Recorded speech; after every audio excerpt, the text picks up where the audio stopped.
Okay, I think we'll get started. So, thank you all for joining us tonight.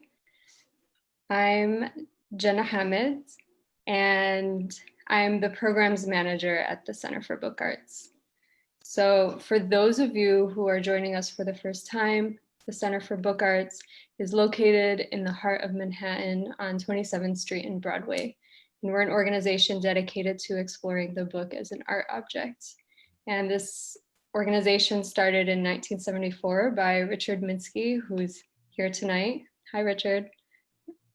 And we have a number of programs that happen all year round in our space.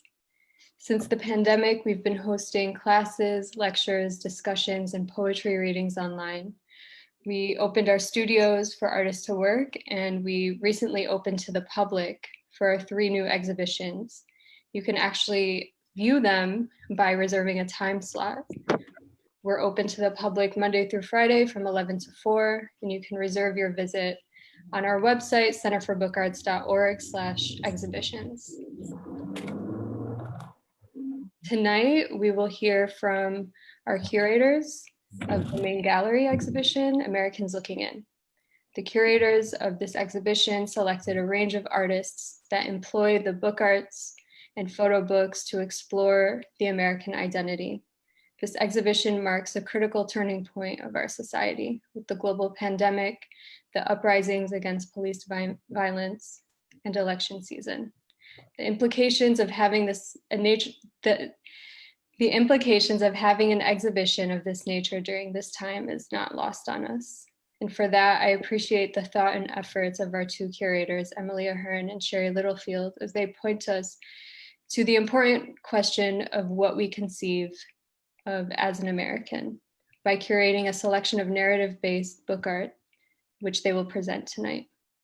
I'd also like to invite each of you to our other upcoming programs, which include more exhibition-related discussions, poetry readings, artist lectures, and conversations. You can visit centerforbookarts.org for details. During this critical time, I'd like to thank our audience and donors, both old and new, as we made a number of transitions with our programming in the past few months. The staff has been working diligently to keep our programs running online until we can return to in-person events. Until then, we appreciate the support and encouragement because it truly keeps us going. And I'd like to also acknowledge the support we received from the New York State Council on the Arts with the support of Andrew Cuomo and the New York State Legislature, and by public funds from the New York Department of Cultural Affairs in partnership with City Council. With all that being said, I'd like to introduce our speakers for the evening, Emilie Ahern and Sherri Littlefield. And I ask that everyone in the audience please keep your mics off and your videos off as they present. And you can post responses and questions in the chat, and we hope that you'll stay for the Q&A. And with that, I'll pass it to Sherri. Awesome. Thank you so much, Jenna. Thank you to Emilie, who has also been just like such a great person to have as a co-curator in this event. It's been such an interesting 2 years. When I think of when we started this a couple of years ago, I think we both are in very different stages, not just in our career, but in life, but the world and, especially America is in a really interesting place as well. So all that being said, we want to thank Jenna and Karina, the director of the Center for Book Arts. They've been so great to work with. And I think of how much the art landscape has really changed right now in the time of COVID, and how, we pushed forward with this exhibition. There is an exhibition in the middle of Manhattan mounted on the walls, and I can't, express more gratitude toward Jenna and the team there. Thank you to our artists, and thank you everyone here who's willing to hang out and listen to Emilie and I chat a bit about this. So that being said, let's get this screen share going.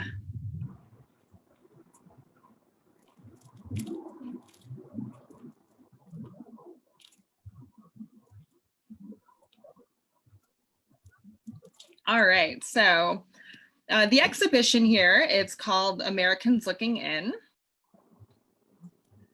I'm going to start with this photograph that was taken about a year and a half ago by Chris Graves, who's one of the artists in our exhibition.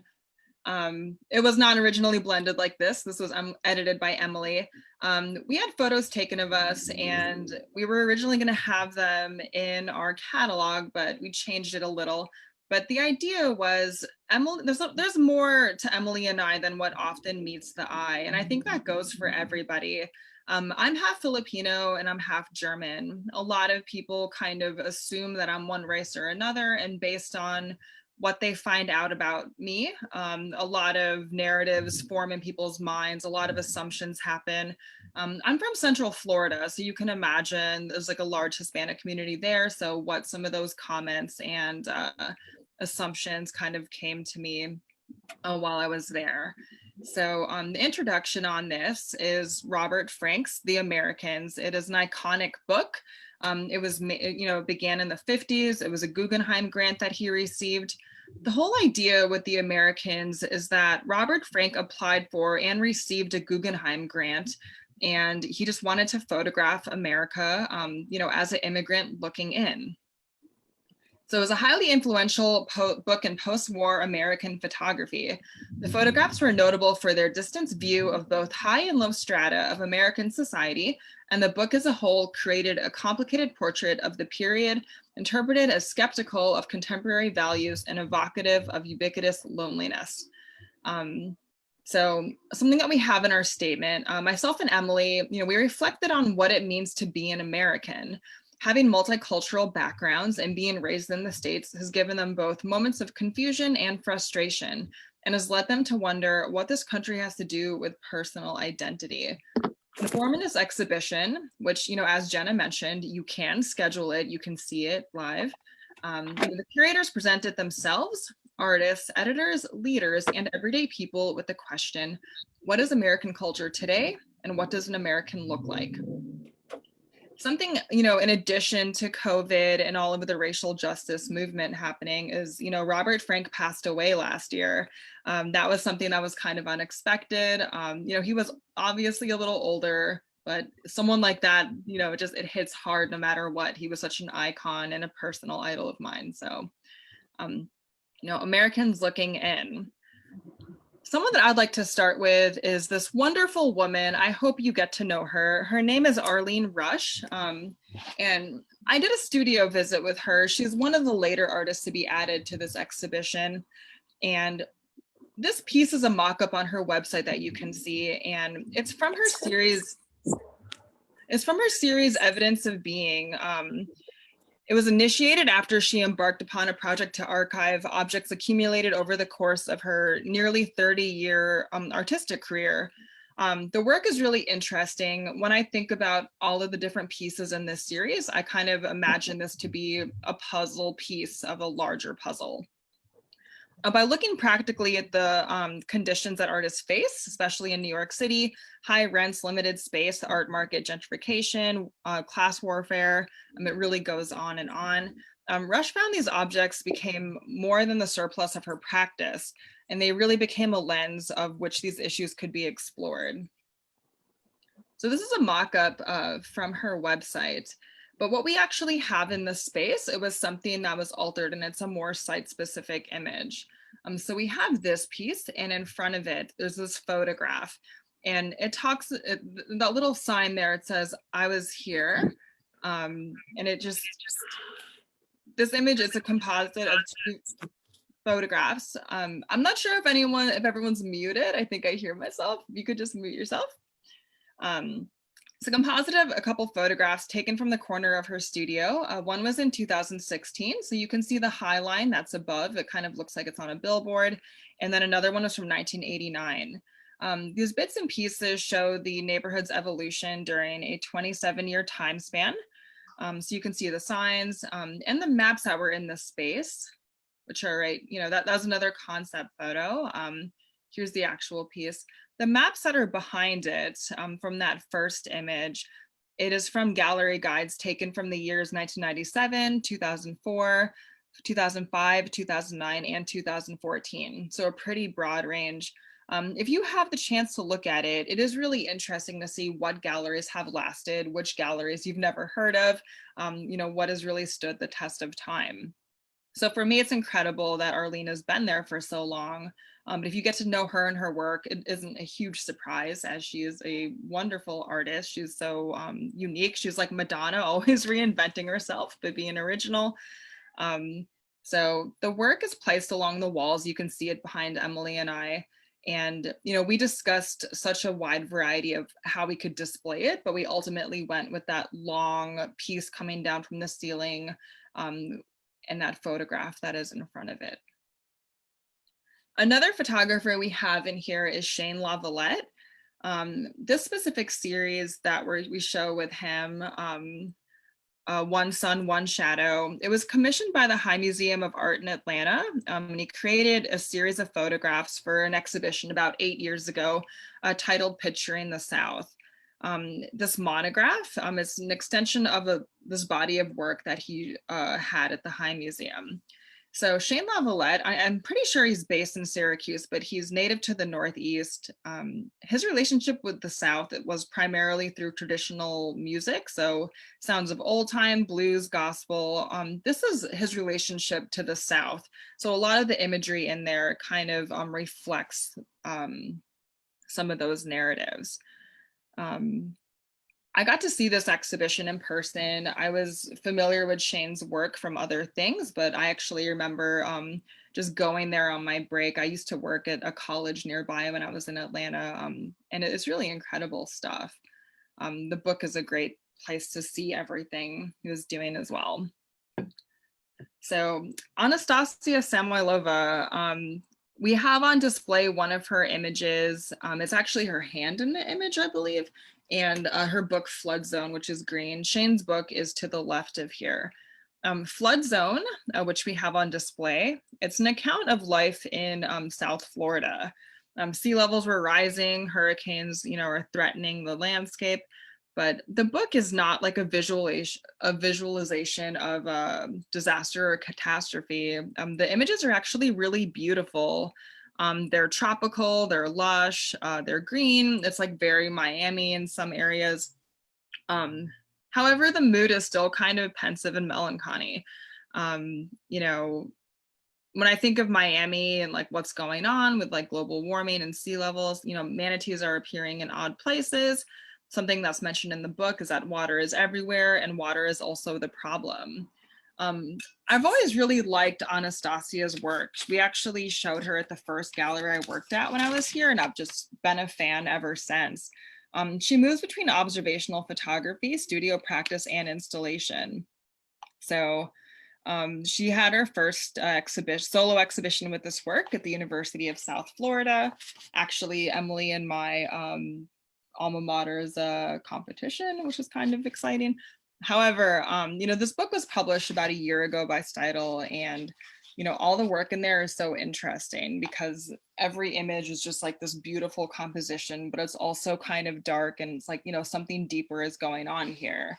So in a way, it kind of embodies the idea of, Americans looking in at like what's happening on our own land. Like, it's kind of scary to think of how high some of the sea levels are rising. And it's like a subtle statement on what is going on.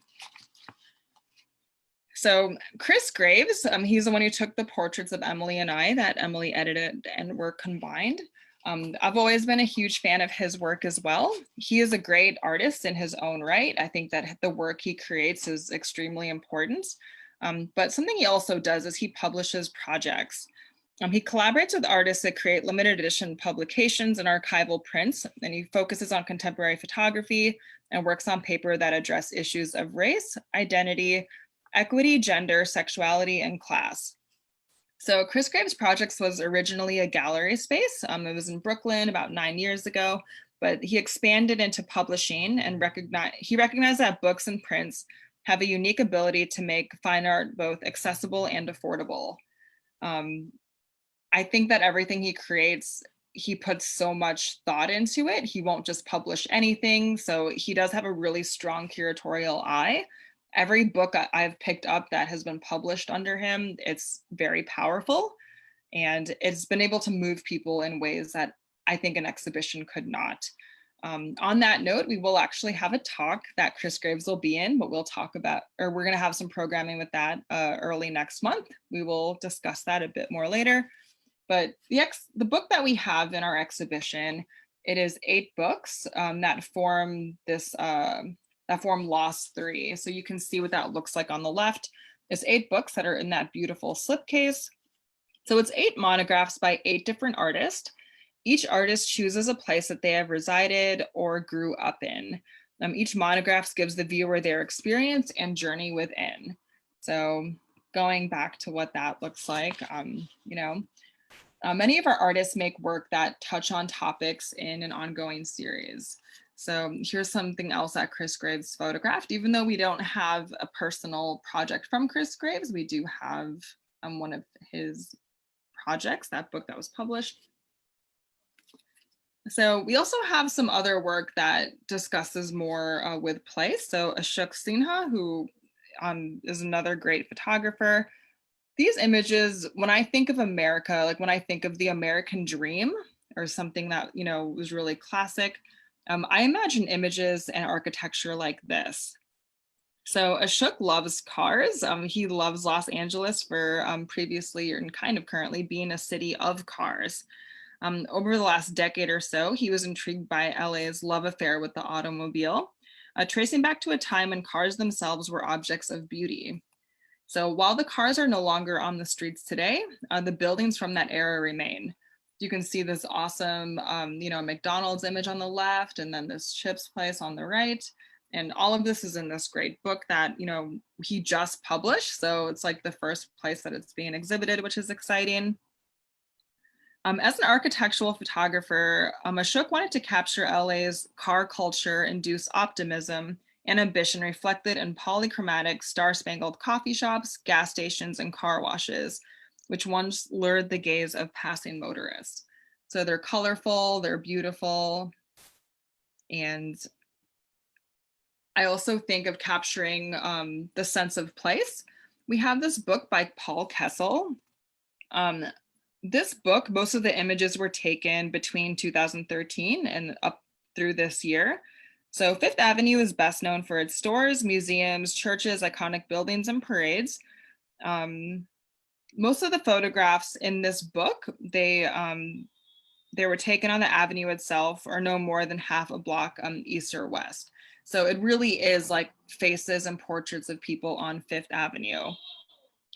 I think Paul's a really intriguing photographer because he doesn't come from a background of being a photographer. He's somewhat, in comparison to some other artists in the exhibition, new to photography. So the relatively small area between 42nd and 60th Street in Midtown Manhattan was the location for most of the photographs. People are his subject matter. And while some are aware of the camera, most are kind of in their own bubble. So, how often do you walk around New York? No one sees you. The iconic urban landscape is not of major interest here. An image we have of his as well is this incredible photograph on the Q train. It almost looks like a Renaissance painting to me. It's been widely exhibited, but I saw this image. It's again one of the newer things that we included in the exhibition. I just felt like, oh, I have to have this in this show. That is, I don't know if they're tourists. I don't know if she's just, walking around in the city, but it is just an incredible photograph to see on our public transit. So we also have this duo, Daniela Deeg and Cynthia Lawless. I'm not sure if they're still creating work together, but they did create a series of books at one point. This book was published in Belgium, but the subject matter in here is in New York City. So this piece, 1238 to 1416, it's a screen printed star accordion book with photographs taken in New York City, and it's from 2006. It represents a journey beginning at the New York Public Library on Fifth Avenue at 41st, and it ends on the southern edge of Manhattan and Battery Park. And the artist stopped every 7 minutes to photograph down the middle of the street for the front and up the street for a return trip on the back. You can look at the book a variety of ways. We have it displayed as so in the exhibition. Inside this accordion, one looks through 7 minutes from the outer streetscapes to the inner ones, and there's 7 views. So kind of like Arlene Rush's work, it was also creating a sense of place and, almost like a document. The New York City is very different than it was 14 years ago. So looking at this, if you really have time to look at some of the images in there, it's also kind of unique, and it's kind of like a dated piece of what New York City was like. So there's another view of it, opened a little bit more. There it is, opened in a more horizontal way. So something else I took on a couple years ago was called the Treat America Project. It was curated by John Fenstein and Jamie Martinez, who were actually also in our exhibition. But the idea here was for an entire year, well, 52 weeks, but we chose 50 states, there's 50 states here. We set out with this idea of literally treating America. Treat Gallery, which is my project, it's, we want to treat others through contemporary art, through affordable art. And the whole goal is to raise money for nonprofits who are in need.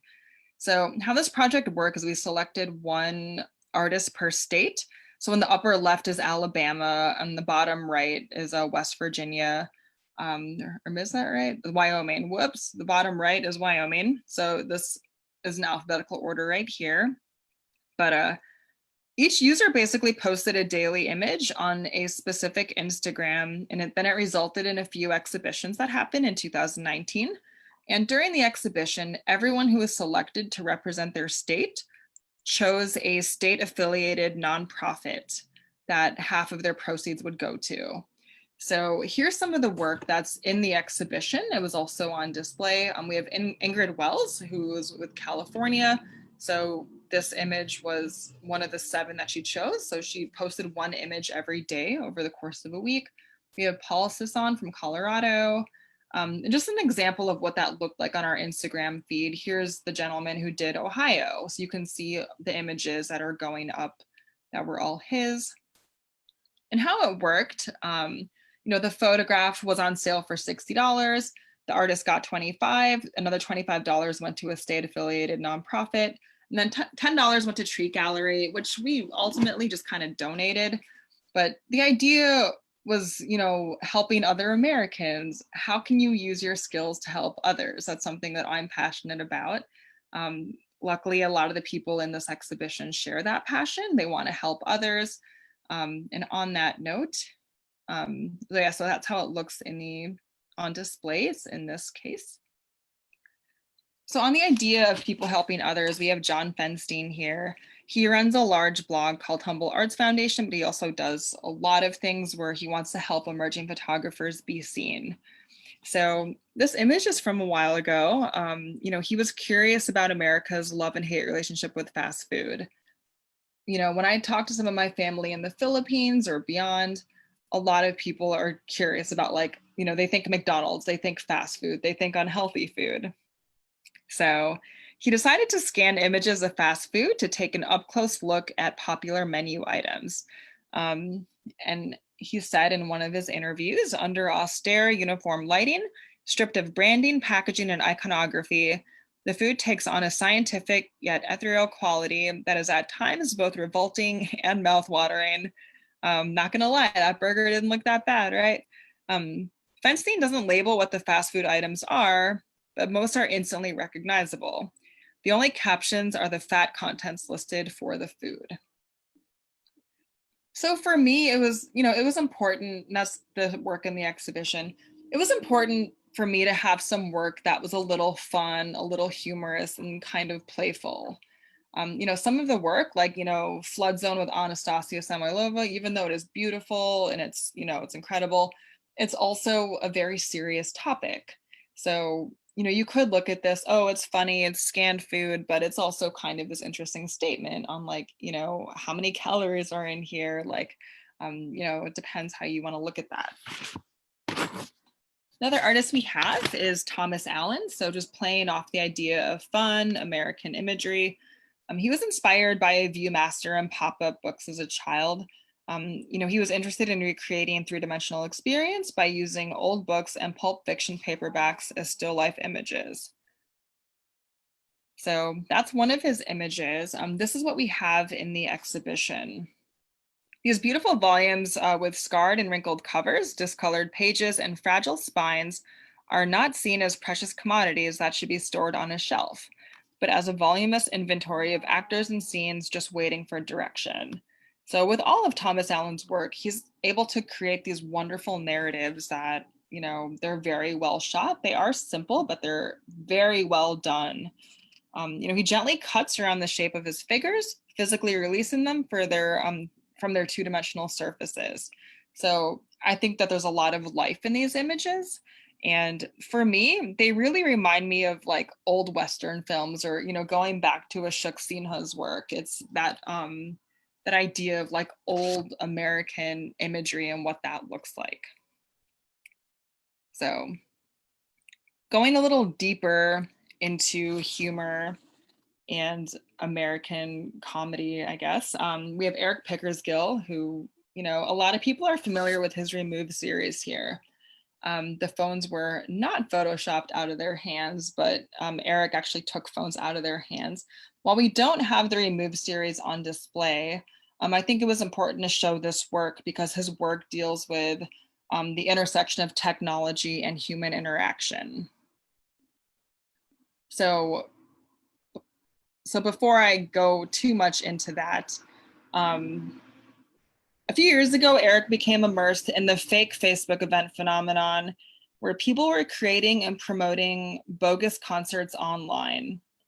So before I show you some of those, a more simple example was during some hurricanes that were going on. There were these events that were not real, but, point your fan at the hurricane to blow it away. Like really goofy events like that were popping up on Facebook about 4 years ago.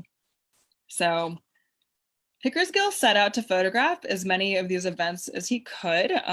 4 years ago, there were these events that were popping up and they were like one more bizarre than the last. So we have Fred Durst, who is the lead singer of Limp Bizkit, live at this department store. There's a description, super strange. Then we have O-Town playing this gig with Crazy Town, two bands that would never play together at an abandoned Carolina Grill parking lot at 4 a.m. Like no one's, but really bizarre events like that. And I feel like it was for a short time, they just started popping up. So Eric set out to photograph as many of these events as he could, even if that meant photographing a rural South Carolina video rental store at 2:30 a.m. So like his Remove series, this body of work relies heavily on direct interaction with other humans while he explored the intersection of physical and the virtual world. So in simplest terms, the project is an example of the divisiveness and manipulation that occurs through beloved social media platforms. So there's this great sign on the door that says, an advertisement on Facebook about a Limp Bizkit concert is fake. That's I think that is just such a goofy situation, and I love Eric for really exploring this project. So then we have E. Brady Robinson, and we have on display an image of hers along with her book Art Desks. Art Desks features photographs of the desks and working spaces of artists, curators, art dealers, and critics throughout the East Coast. The series began in Washington, D.C. about 9 years ago. And it was a way of exploring the idea of a desk as a portrait combined with the social experiment of navigating the art world. So she has a lot of really great subjects in her photos. Each photograph is such an interesting portrait of the person, like when you really look at it. I especially like the images that look like the person didn't really clean up, but they just left it. So it's like their genuine self in their workspace. Some of her subjects include Cricket Taplin, the art collector from the Cricket Taplin collection at the Sagamore Hotel, Mary Rebel, an art collector from the Rebel collection, people from the National Portrait Gallery, Anna Walker Skillman, the owner for Jackson Fine Art, William Christianberry. It's a great book, and it's interesting to see how different creatives work and what their workspaces look like. So Jamie Martinez, he uses the concept of triangulation throughout his work.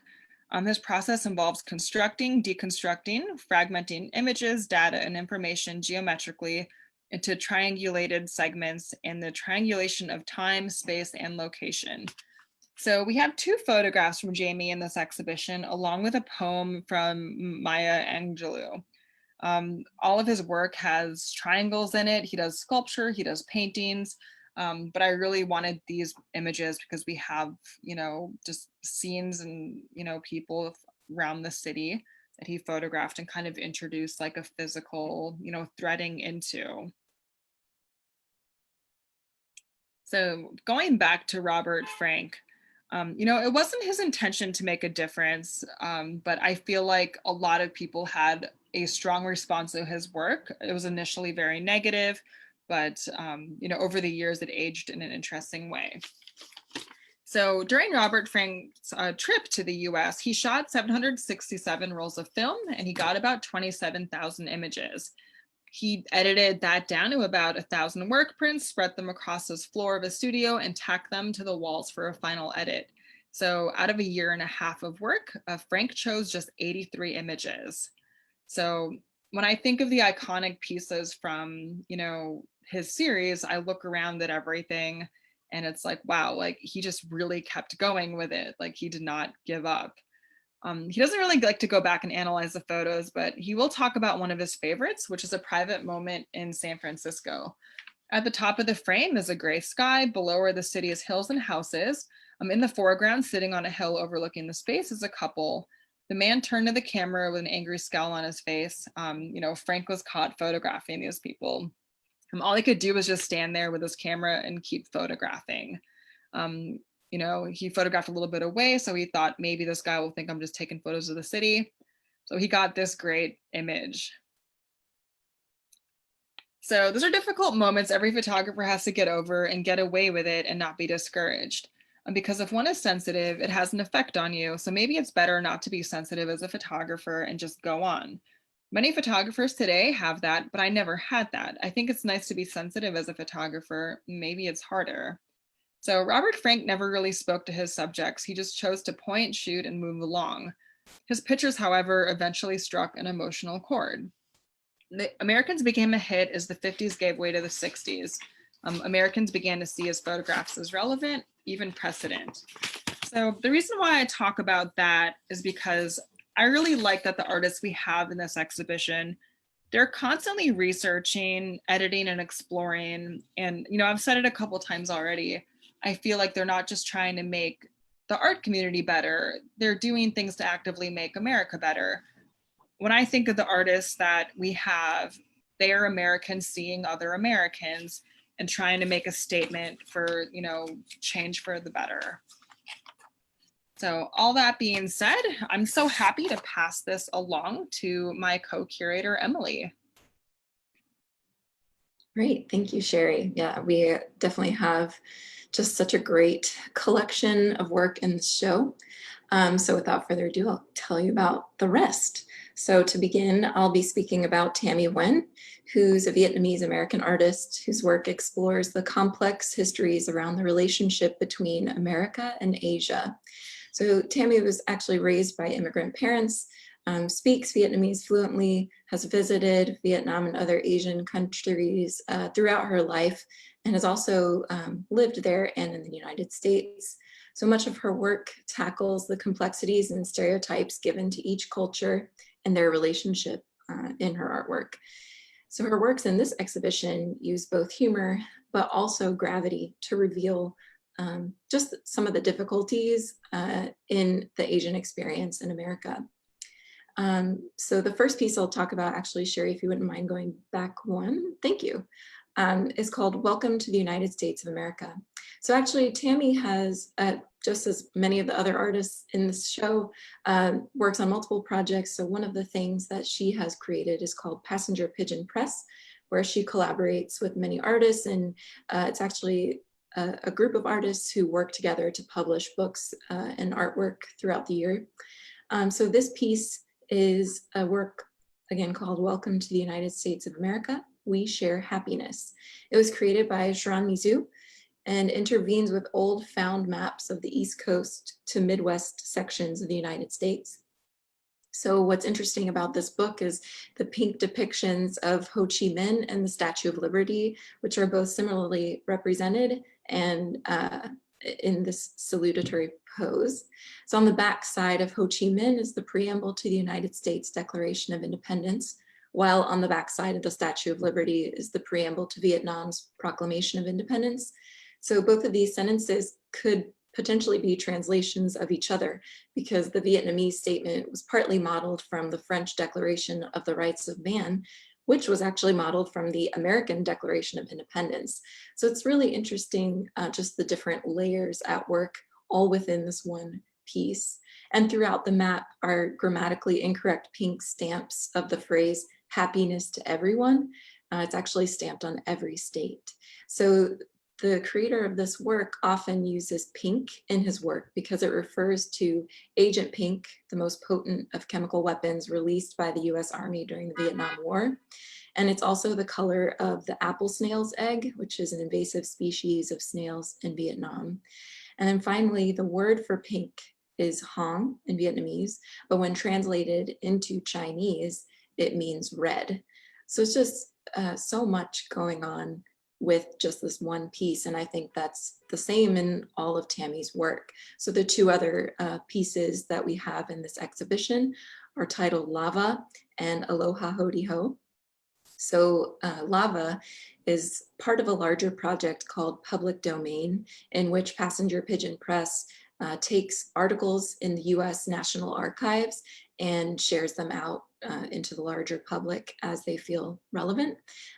So this one specifically speaks about, Lava speaks about Mount Kilauea, which has been the origin of Hawaiian myths and a site for a scientific inquiry for a really long time.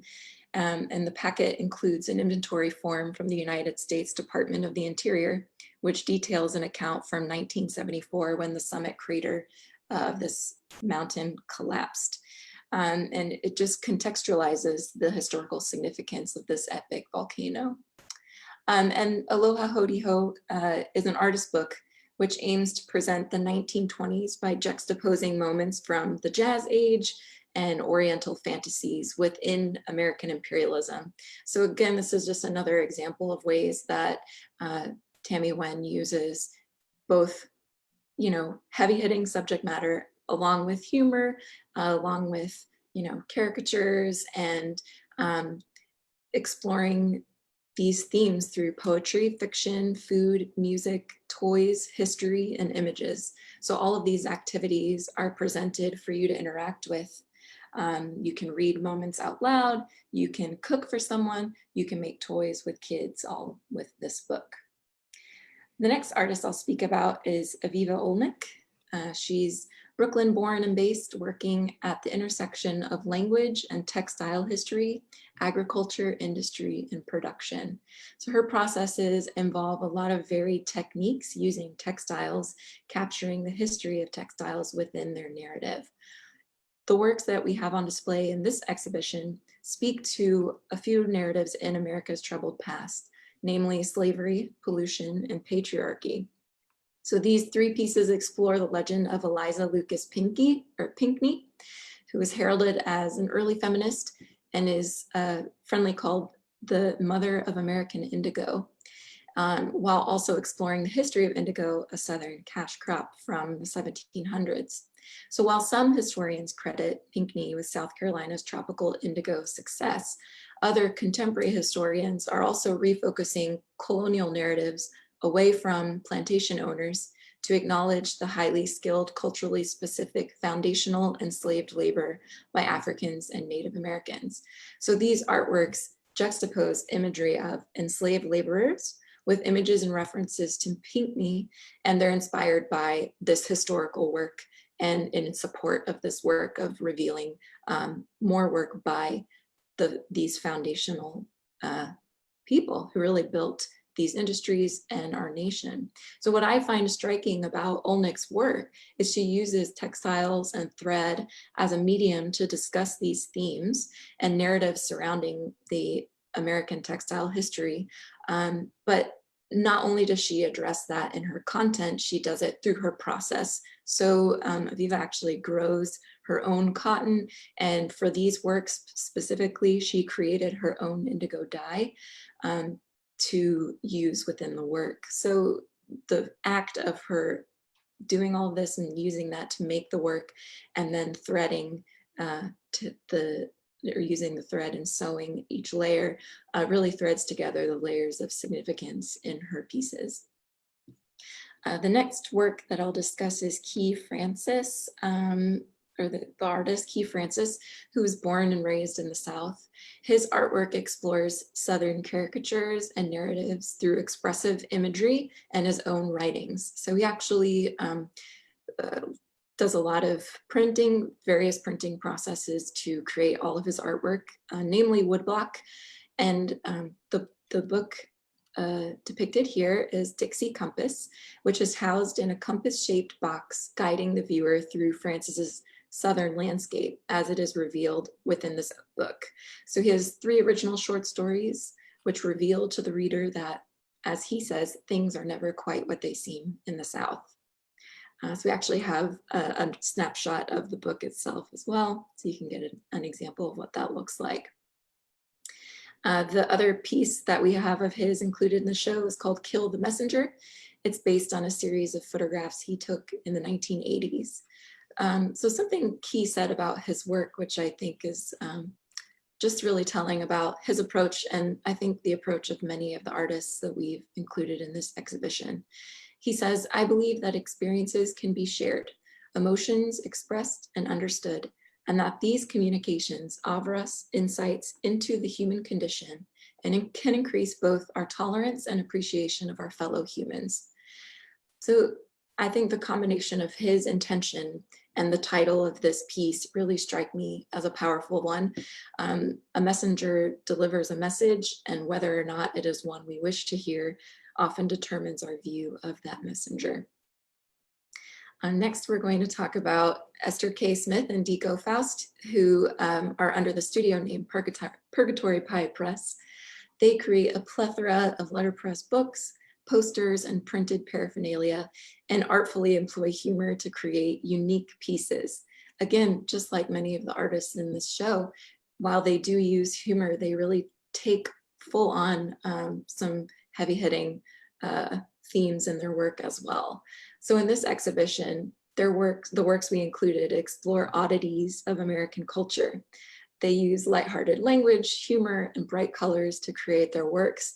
And humor, I find makes them really accessible, disarming us viewers and inviting us to enjoy the joke, even if the subject matter is serious or a little odd. So for example, the Moray hardware accordion books, I just think are so beautiful and just a unique exploration of a piece of hardware, which who would think to create artwork from something like that or look at it twice, right? Things that are useful are just kind of spun on their head to create this beautiful object. I also particularly enjoyed the book We Spy USA, which was a partnership between Purgatory Pie Press and British artist Bob and Roberta Smith. So in this partnership, Bob and Roberta Smith was asked to name the American states. Keep in mind, this is a British artist, so some of the names come out a little not quite what they are in reality. And the finished piece actually has 54 states with some interesting names and shapes, to say the least. Next, I'll be discussing, we have a section here that actually isn't quite artwork, it's a little something else. So we've included some notes from religious leaders. And what we've done in this section is gather thoughts about how we can live our quotidian American life through our faith. So many of us do not understand belief systems, sometimes including our own. So the people whose notes we have included recognize that we all live by faith in some way and offer us implications about how we can do that well within our own country through serving our God and embodying the tenets of our faith. They offer guiding principles based on their observations of current reality and need.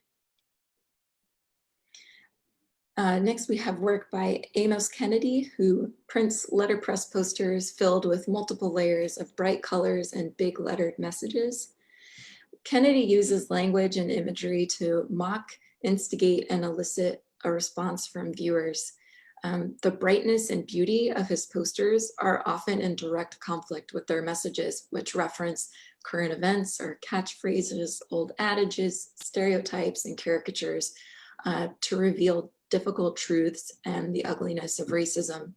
So I find them really captivating because the direct, hard statements really confront us and inspire us to think about ourselves and our culture, all in this beautiful expression with multiple layers of color. And if you get to see the pieces in person, they really are just incredibly beautiful. And I find them a bold affront through beauty. So there really is a lot of power in his work. Next, we'll talk about Brian Taylor, who uses very complex processes to use his bring his photographs to light. So actually, Brian Taylor is probably one of the few artists in this exhibition who uses more traditional processes to print his photographs. It's very manual, and in recent years, he's begun binding those photographs together in books. But then what he'll do is he'll go through the book, sometimes ripping pages, cutting through to different layers, and he ends up opening the book to one spread and framing the piece finalized in that way. So actually, we as viewers cannot access the depths of the book. So that's one really interesting way of presenting his work, just framed and frozen forever in time. And of his work, he writes, "My imagery is inspired by the surreal and poetic moments of living in our fast-paced modern world. I'm fascinated by how daily life in the 21st century presents us with incredible experiences in such regularity that we no longer differentiate between what is natural and what is colored with implausibility, humor, and irony." So with that statement in mind, I feel that this piece specifically, The West Then and Now, captures this phenomenon almost literally. So if you see in the image, a single television is placed in the middle of a desert, which is first odd because televisions don't belong in the desert. But then when we look at the television, it's an advanced object of wonder, albeit an older model in this image, but it's fulfilling this role of the incredible. But yeah, so then when we look at the television again, it is an older model of this technology and features a still image of an even older Western film. So as it turns out, Taylor's image captures the contemporary desert of our time, and the desert exposed on the television screen is the old version. So it's pretty surreal, and I just really like that interaction. The next work is by Ana Paula Cordero, who actually also uses a lot of manual processes, at least to create this book and these printed photographs. So Ana is from Brazil and has been living in the United States for over 20 years. In her artwork, this piece, Caxias, New York, she juxtaposes street fairs in these two cities, located in two different countries in two different hemispheres. So Cordero shares, "The photographs taken once I came to New York reflect the psyche of my arrival abroad, and having learned to look at the world that way, I assigned myself the task of incorporating this quality of otherness to my own origins." Shown side by side, these two essays form a parallel between street fairs in New York City and a remote small town in Northeast Brazil. So I really appreciate Ana's self-reflection in that statement and how she's really examining. I'm privileged to know Ana in person, and really she does this throughout her life and in her entire practice. She really considers herself and her own view with the content she's creating and working with, and really the observation informs the creation of that work. And this piece specifically, what I think is just so beautiful about it is that despite the distance and differences in each culture and place, the photographs resemble each other quite a bit. Universally, markets are places of gathering to collect goods, and normally they're open air, anyone can move through them, and often similar goods are available for purchase food, trinkets, and clothing. So this book really reveals just the underlying universality of this human experience. This series is called Quipu Translation, America's Heritage. It's created by Iris Grimm. So this series takes a look at how our story is shaped by those who tell it. Grimm was particularly interested in how the history and experiences of Native peoples are taught and understood in America, and began working on this series as a response to Indigenous Peoples Day, which was formerly known as Columbus Day, starting back in 2018. So she found an outdated copy of the World Book of America's Heritage, and from those pages made Japanese shifu thread. So shifu thread is a traditional Japanese paper thread, often made from the pages of books. So with that thread, she reworked the content in the form of a quipu. The quipu was a recording device consisting of knotted strings that was used in Andean cultures of South America. So the melding of these cross-cultural techniques points to the mixing of cultures and ideas that all of America has come to be known for. The last artist second to last artist I'll be speaking about tonight is Greg Miller. So for this series called Unto Dust, Greg Miller spent 20 years capturing images of Christians on Ash Wednesday, compiling the collection. So very similar to Robert Frank's process with the Americans, this resembles greatly that style and approach to work. What I find really interesting, possibly unnerving with this work is that the ashen cross on the forehead points to an intimate detail of someone's life. So this is something we would otherwise have to learn through engaging in at least one, if not multiple, conversations with a person. So the images in this work are kind of disarming and even pointed as we gain an almost uncomfortable intimacy with these people. Or once a year, you get to know an intimate detail of someone's life just based on this one symbol on the forehead. So last but not least, I'll talk about the work by Uriel Sidor, who for this piece, Greetings from America, has used bright colors, Hebrew letter forms, and letterpress printing to create this book. So within this book, Uriel Sidor makes a Hebrew alphabet book using American terms and word associations. So for example, Aleph is for America. So the book becomes this really humorous exploration of American associations and stereotypes shared widely. So just as Sherri shared earlier about her experiences with her family abroad, asking her about McDonald's and making assumptions, this book really plays into that. I myself have had similar interactions with my family abroad who either have friends or cousins of their own who have asked me like, oh, do you eat a hamburger every day? Do you go to McDonald's all the time? So I really think that this book kind of capitalizes on those stereotypes. Uriel's actually from Israel and immigrated to the United States a little while ago. So I think this book really captures a lot of those stereotypes really well. Though I will say it's not lost on me. There's an added extra level of humor here that I actually can't read this book because I do not read Hebrew. So I can only go based on what he's told me about it. But I do really appreciate its beauty and the humor that I know of.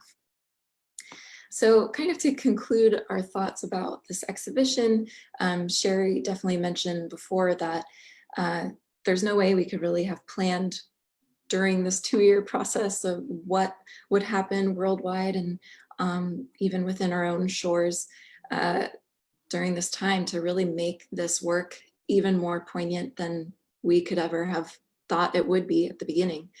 You know, earlier this year, I was in a wedding out in the Midwest. I traveled to Indiana and then to Wisconsin. They're both places I actually had never been. And I went for a bridal shower and then the wedding event. And when I arrived in Indiana, I couldn't help but see how different the surroundings were from my own in Queens.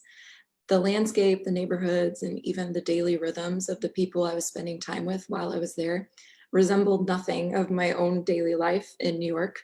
It dawned to me that my own view of reality and kind of set of self-evident truths were not universal or self-evident to other people who are not so different from me. So other American citizens who live in this shared nation, even people who I have a shared history with, just by sheer geographic location, our existence is structured completely differently.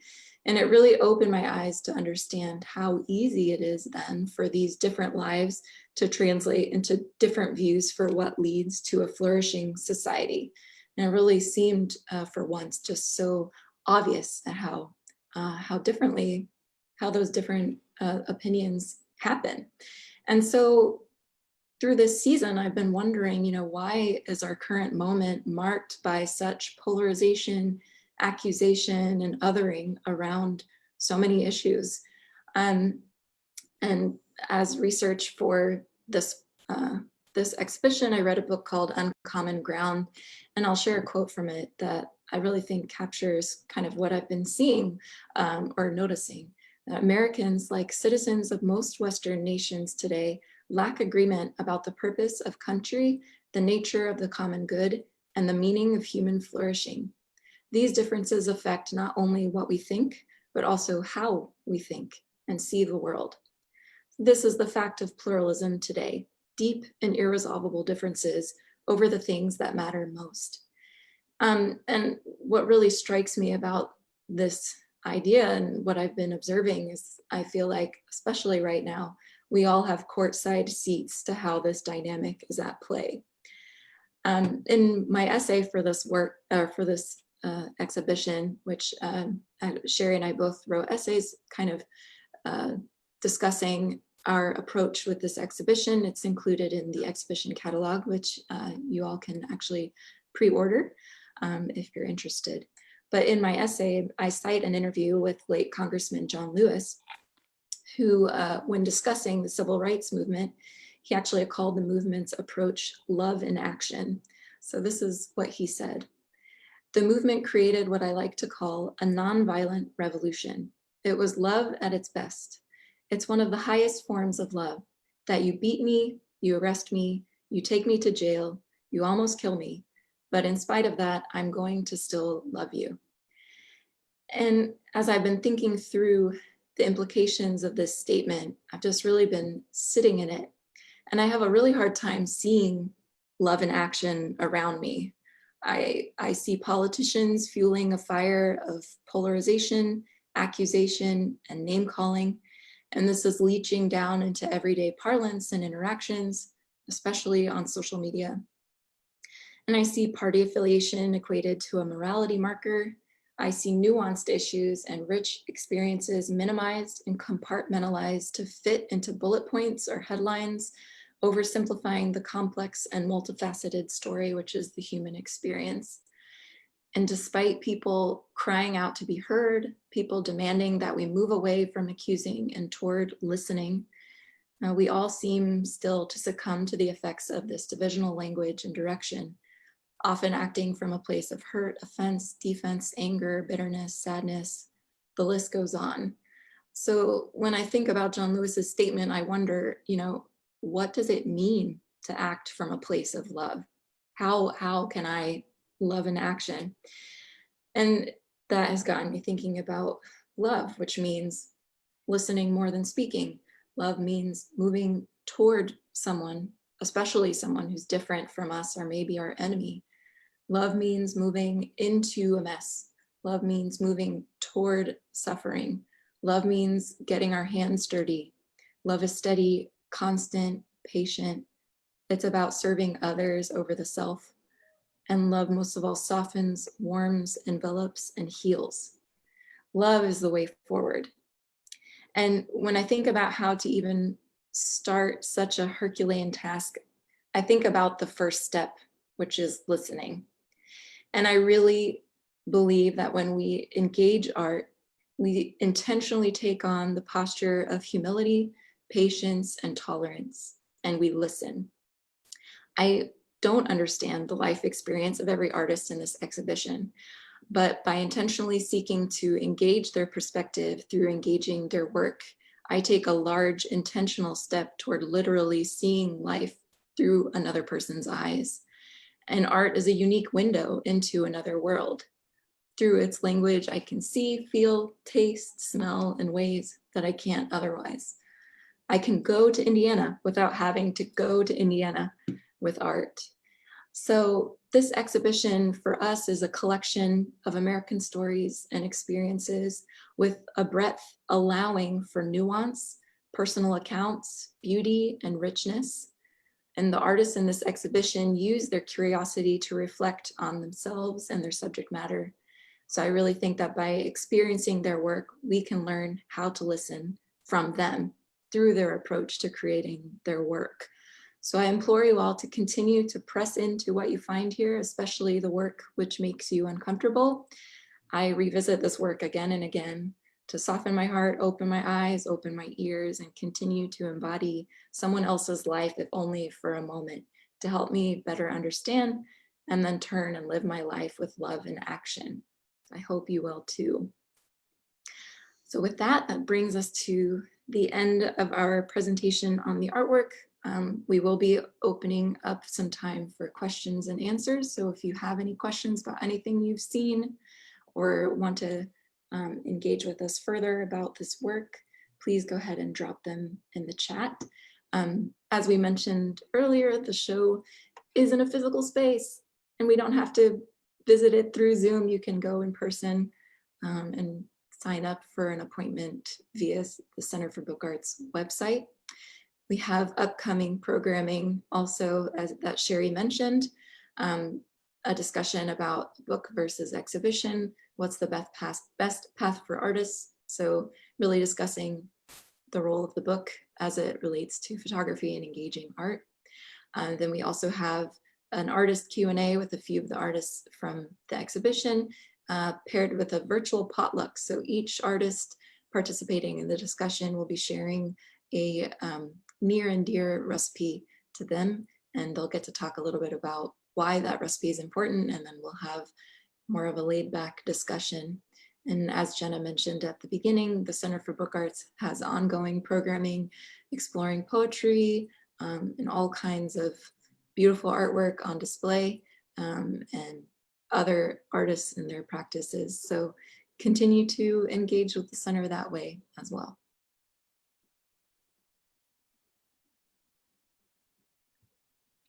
Emilie, that was so incredible. You put so eloquently into words, you know, what this exhibition is about. So yeah, we want to open up any of the questions to anyone here. So feel free to just put something in the chat. If there's anything we can answer, anything you're curious about.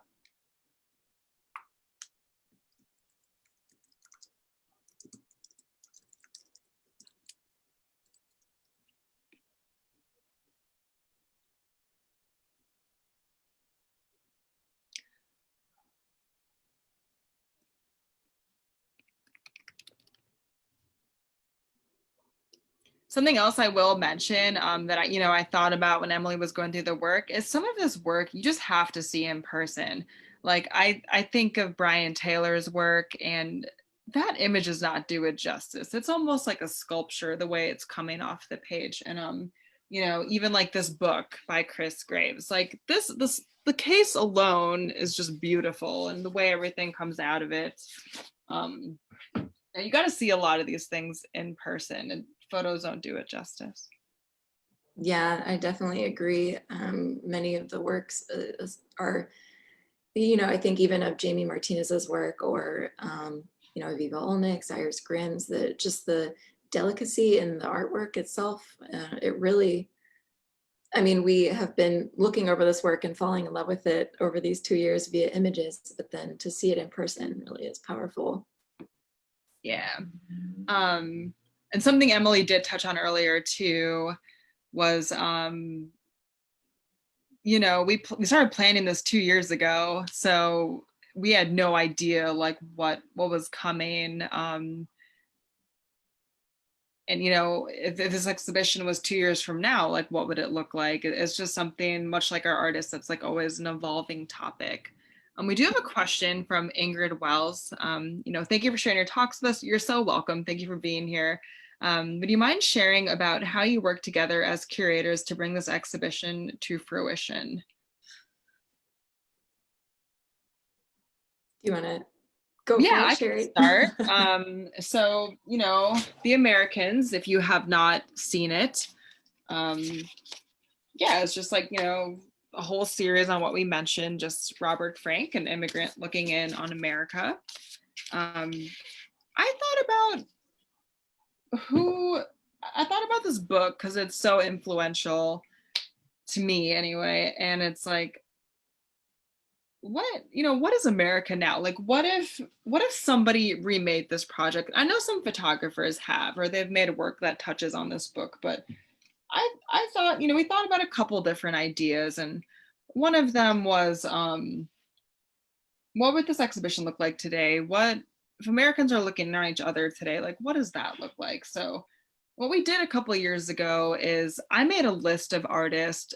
I think we maybe thought of like 45 to 50 artists between the two of us.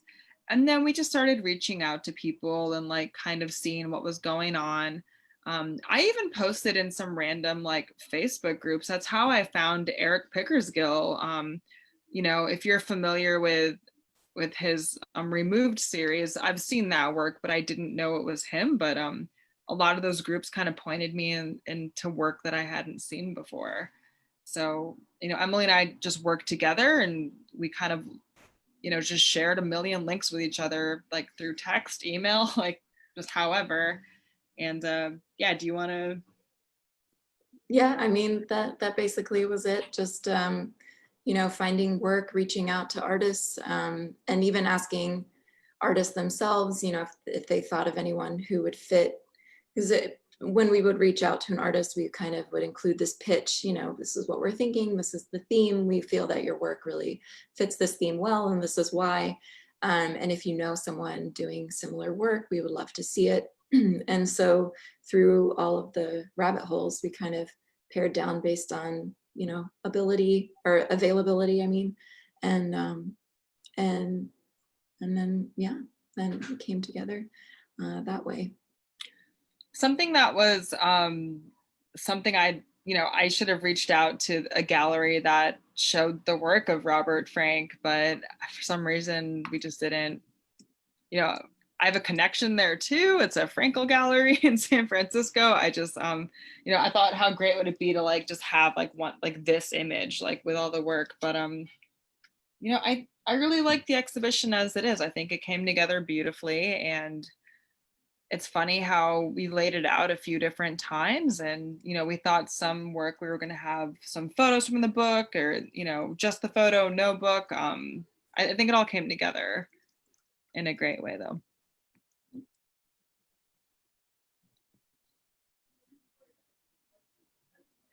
Anyone else have any questions?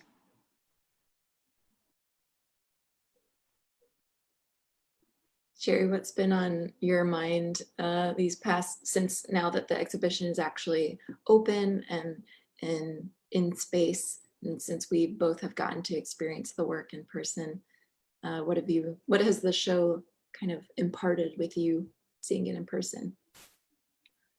I hope that you really nailed it with that last part. Like, what? That was like incredible. Like, make a movie to that last paragraph you said. But I like the idea of people looking at the work and something kind of hitting them in a different way. I think of some people in my family who were not always great with gay or trans rights, and how photography, specifically the work of photographer Lissa Rivera, how that work had kind of changed some of those opinions on like what does love look like why does this bother me. So I keep talking about Chris Graves. I will talk about him forever. I will shout on a hill that he's one of the most important artists of our time. Fight me. But I think when I think of like the work that he publishes and puts out there, I think it's really important, and I think that people can look at it and say, oh, like I get it. I get it now. And I think that when you're holding something as intimate as a book, it's easier for you to be alone with that book and not be in an exhibition where you're pressured to just say, oh yeah, like, okay, Black Lives Matter. Like, I agree with everyone. But when you are looking at something in a more intimate way, I think it can hit different. And I think people are more honest with themselves when there's nobody around them that they have to like feel pressured to kind of agree with, if that makes sense. So when I think about someone walking into our exhibition, I want them to be, you know, challenged by some of the work and some of the content. I want someone, you know, you mentioned, you know, the Ash Wednesday portraits with Greg Miller. I want someone to be like, what am I looking at? What is this? And to read about it and kind of like just learn something new and kind of take something away from them that maybe they didn't know before. You know, more than anything, I want Americans to look in on other Americans, maybe not just Americans, just other people, and just kind of, you know, be there, see each other, love each other, feel loved from others, things like that. I think it may be a little easier, especially being in New York City after COVID, you know, feeling like the human condition and what it means to be there for others right now. But I don't think a lot of people really understood that previously. So Yeah, and I think that's, you know, touching on what you said about the intimacy and you know, the ability to engage kind of on your own terms with a book, which is really unique with a lot of in art. Yeah, I think that, you know, one of our desires and hopes for this show is that viewers would take time to pause and listen. And I would really think that the book as a medium allows for that very well. and we will talk more about that, as we mentioned, on November 4th.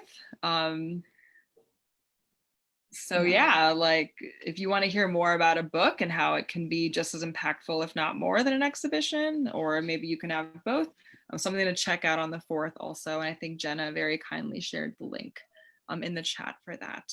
Mm-hmm. So anyone else have any questions, anything at all about myself, about Emilie, about the show, about anything else?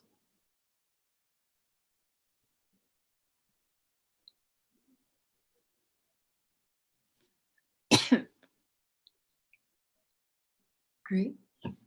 Well, thank you very much for joining us. We really appreciate the time that you've taken. Zoom fatigue is a real thing, so we really understand, and thank you again for joining us this evening. We thank all the artists, the Center for Book Arts, our families, our friends, everyone who was there to make this possible. Yeah, I think without further ado, we will let you get on to your evening. Thanks very much. Thank Bye. you very much. Thank you guys all for coming. Thank you. Thank you. Thanks, Esther.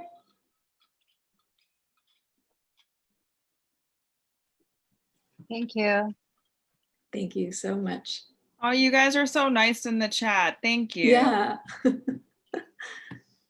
There's more than one artist named Kevin Mercer, so I'm not sure which one this is.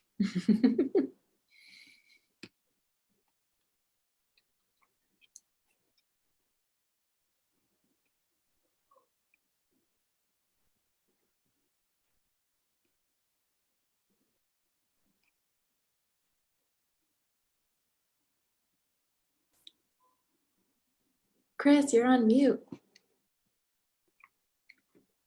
Chris Graves, he's the greatest. I wasn't trying to be on video, but hi, how's it going? Good. Hi.